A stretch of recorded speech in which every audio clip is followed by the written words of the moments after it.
Hi friend, today there's no real plan, so we're just going to talk about a few things, and I'm going to clean up this mess I made from the last pedal. We're going to put everything away, just talk about a few things. If that sounds good, stick with me.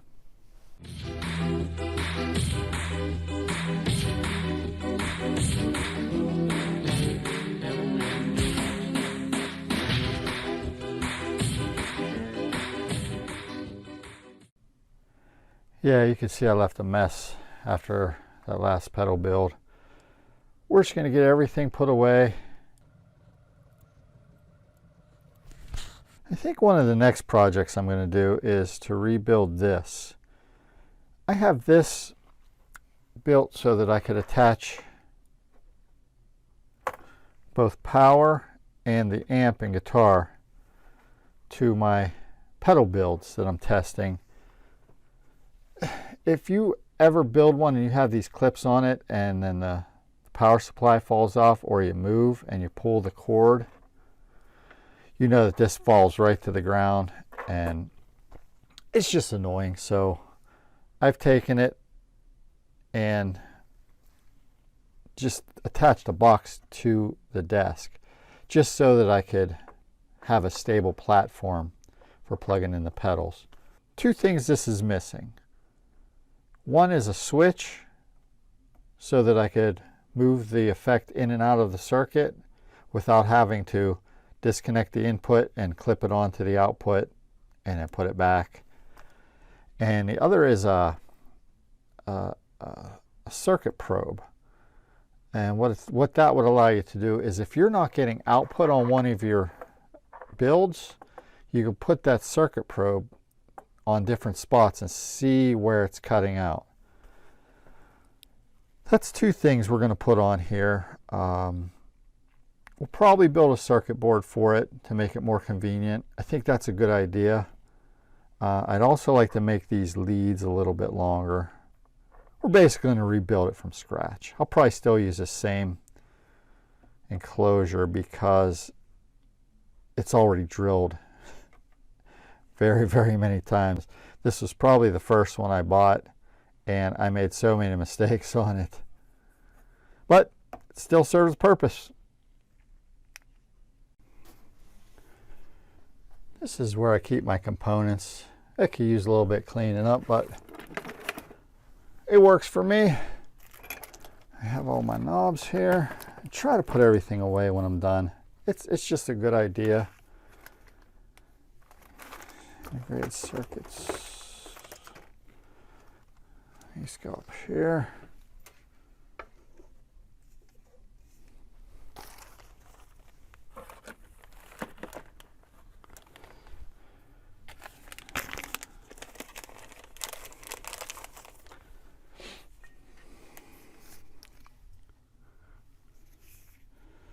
See, I have miscellaneous. These are the ohm resistors. They're anywhere from 1 ohm all the way up to 900 ohms. Then I get the kilo ohms, 10 kilo ohms, 100 kilo ohms, mega ohm. Got my LEDs and diodes. Keep those separate because I got a lot of LEDs. This one seems to be varistors. Don't really have a, that's kind of a random space there. I got those for another purpose. I have all my sockets here. Electrolytics in the nanofarad range. These are the other electrolytics. Picofarads, 10 nanofarads, 100 nanofarads, and nanofarads. These should be down here. And these moved up. Got your microfarads. Then I have all my ICs and voltage regulators. Potentiometers. Here's another miscellaneous one. I'm going to have to find better spaces for these. I got some Bluetooth modules in there and just strange stuff. Transistors, JFETs and MOSFETs, relays. Here's my extra PCBs. Some of them are broken. Some of them didn't work out the way I expected. switches, knobs, jacks and plugs. Here's another miscellaneous one. I gotta really put these all together. And this is wires and strings and stuff like that.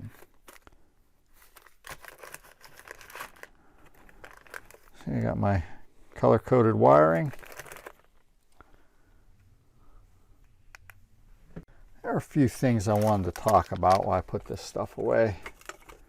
There are some items that, some things I did on the videos, I tried to go so fast with them and really made a lot of mistakes on that last wrap build. That's because I made that entire PCB. It took about 3 hours and I just couldn't get it to work out, so I scrapped the whole thing.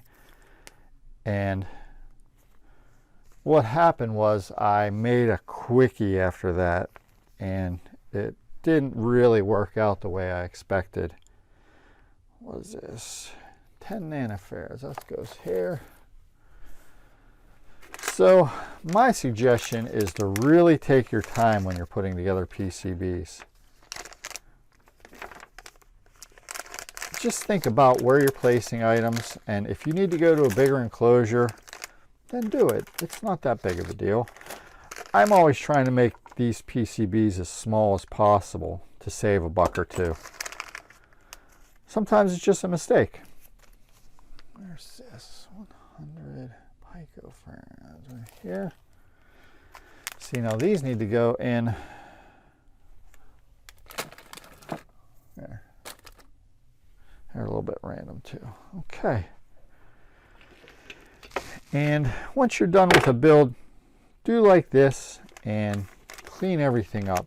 You're really going to save a lot of hassle when you do that. Here's my switches.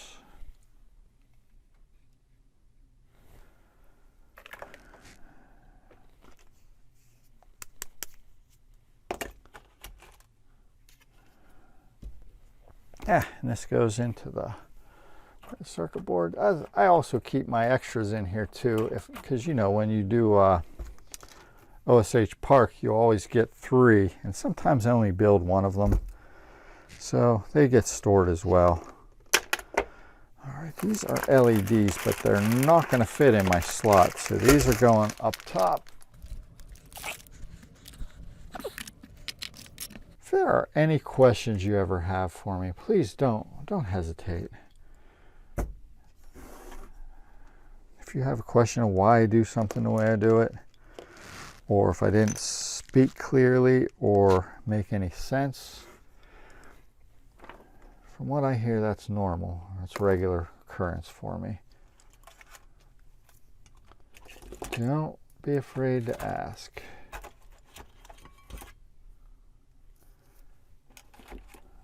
These wires are have to. Yeah, but that's taking your time and not making silly mistakes like I did before. It'll save you a lot of time and money in the long run.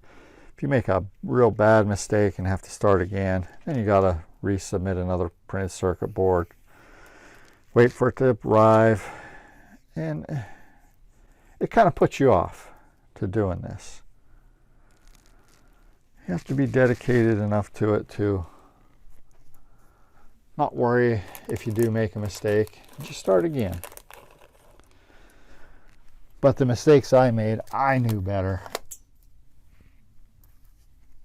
I should have taken care of them from the beginning.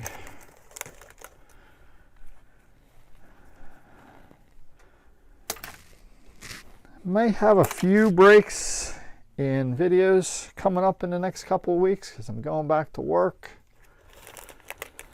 I run a fertilizing and mowing business in town, and things are looking to start up here pretty soon.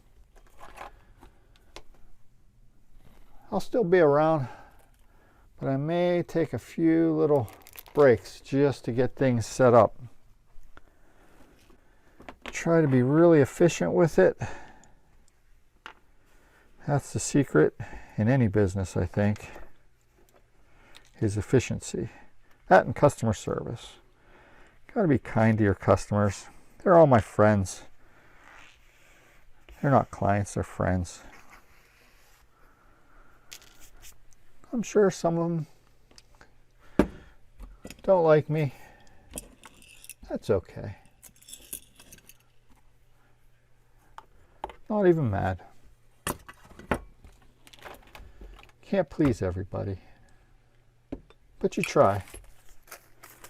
This goes with that phaser that I repaired. This is the secret bag of mojo. These are the original vintage parts. Vintage. But they go back with it. I always return parts that I take out.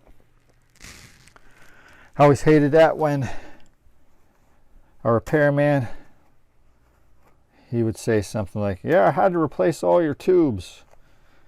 And I'm thinking, okay, where are the old ones?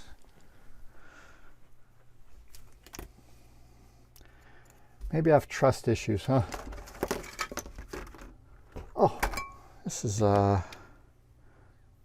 that's our treble booster that we built in the first series. Still have one of those. And what's this? Oh, this is my original rat. That's what's in this one. See how nice and tidy that is? It's because I have a circuit board that works with the switch and the power, and it leaves all this space open and it's just run by wires. That saves money there. That was a good idea, but I get pop from it. I think I have to redesign it. It is true bypass. Maybe I'll make it a buffered bypass. Probably not.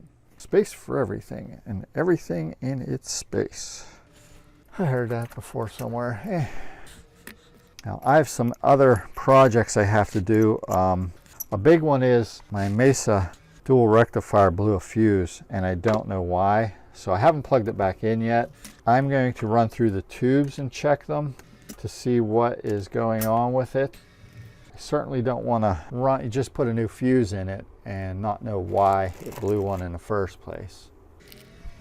I use this anti-static mat. I have it run down through the desk and it goes to the ground of the house, because I have so much static electricity in the winter especially.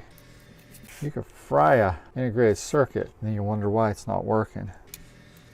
Yeah, so I'm going to run through a repair, a test on the dual rectifier. We're just gonna see if one of the tubes is causing the circuit to blow. It could have just been a fluke, random happening, but I'm not sure. So I'd like to make sure so as not to mess something up. It's kind of an expensive amplifier. It's one of those that I always wanted, but it's just not my favorite. That Marshall Vintage Modern is my favorite at the moment, I guess. And keep some of these leads for hooking up true bypass switches. We won't need to do this after we build one of these together, the power and switching boards. I think that'll be a good project for the future. My Mesa also has a strange tube complement in it.